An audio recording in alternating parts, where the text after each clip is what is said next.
Welcome back to Film Recall. Today we're talking about Venom. Venom is the latest Marvel movie, in association with Marvel movie. When a symbiote attaches itself to Eddie Brock, he begins to take on a more sinister personality. I don't even know where to begin. I'll put it this way, it feels a lot like Fantastic Four did, where you can tell that the movie was kind of ruined in the editing room. It's like they had three different versions of this movie, a serious version, a scary version, and a funny version, and they couldn't pick one, so they just pushed all three together and hoped for the best, and it became one of the most bizarre superhero movies I've ever seen. And even though it's a bad movie, I kind of enjoyed myself watching it because it is so weird. And if a movie is bad, but it's enjoyable and it's weird and you're just confused by it, but you're intrigued by it, does it make a bad movie actually turn into a good movie? This movie is messing with my mind. We'll talk about the positives first, because it's not all bad. For one thing, it's not boring, and to me, that's the worst crime a superhero movie can commit. Some of the action is a lot of fun, and I like that they geared this action towards this specific character. It doesn't feel like action sequences from other superhero movies, and I'm glad that they were able to find some unique ways to make these action sequences fit this character. They're things that could only happen in this movie. Also, some of the effects do look pretty cool. Mainly when it's Eddie Brock and Venom talking to each other, I thought those effects looked awesome. I also really liked the conversations between Eddie Brock and Venom. I think those were some of the strongest parts of the movie. It almost becomes a buddy comedy between these two characters, which I didn't expect because the rest of the movie is so dark and so brooding that it sort of stands out. This isn't a knock on the director or Tom Hardy or Michelle Williams, because they're all very talented, but I don't think they were all on the same page. Either that, or there must have been a ton of studio interference, because the tone of this movie doesn't work. The movie is really dark, but then Tom Hardy seems to think he's in a comedy, so then he does really goofy things. You have this weird, hilarious relationship between Eddie Brock and Venom, and I do mean relationship. You'll see in the movie. Tom Hardy is a great actor, and I think he does a good job in the role expressing the emotion you would feel when something's taking over your body and you don't know how to fight it off and how to fight these urges. But for a lot of the movie, it was surprisingly hard to understand him. Oh, I have a parasite. And the dialogue gets so ridiculous at times. You remember the part in the trailer where he says this?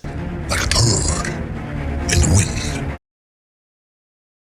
And the movie has a hard time deciding if they want to make Venom scary or if they want to make him funny. And because of that, the dialogue gets in the way of the drama, and any edginess that Venom has just goes right out the window. Now, I know Venom says those kinds of lines in the comics, but this is a case where not everything in the comic translates well to the big screen. And if the movie was gonna be more accurate to the comics, I would have much preferred that they were more accurate with the level of violence. Venom has had a lot of hype surrounding it. It was originally promised to be rated R, and then a couple weeks ago they said no, it's gonna be PG-13 because they want Venom to fit inside of Spider-Man. This is a classic case where the studio just got way ahead of itself. Don't think about the future. Focus on the movie you have right now and focus on making it amazing. That way, people actually want to see Venom in an upcoming Spider-Man movie. And because of the rating change, it's so clear that this movie was just hacked apart in the editing room. Venom is a character who eats people alive, and that just doesn't work with a PG-13 rating. Because now you have a character who says he's gonna do these things, and then the movie just cuts away, and it's really jarring, it's distracting. Now, I'm not gonna pretend that an R rating would have fixed the entire movie, because it wouldn't. The movie would still be a mess, but at least the action sequences would have had a better flow to them, because as it is right now, it's very clear that they're trying to tiptoe around the violence. Now, because Venom is an anti-hero, they have to have some villains for Venom to fight. So we get several other symbiotes. Riot is one of them, Scream is another. There's just too much going on. I think it would have been really cool had we just had one symbiote, and that being Venom. Had Venom been the only monster in the movie with no one to fight but himself, it could have given us an ending like King Kong or any other monster movie where you really feel bad for the monster. It could have been a really powerful and emotional moment that gave this movie and character character more significance going forward. And then in the sequels, you could have had the other symbiotes. I would not be surprised to hear if this movie was originally way longer, because the movie's just under 2 hours long and it still feels incomplete. This doesn't feel like a finished movie. It feels like they ran out of time in the editing room and then they just pushed it out into theaters. I never hated watching Venom because it's so bizarre that it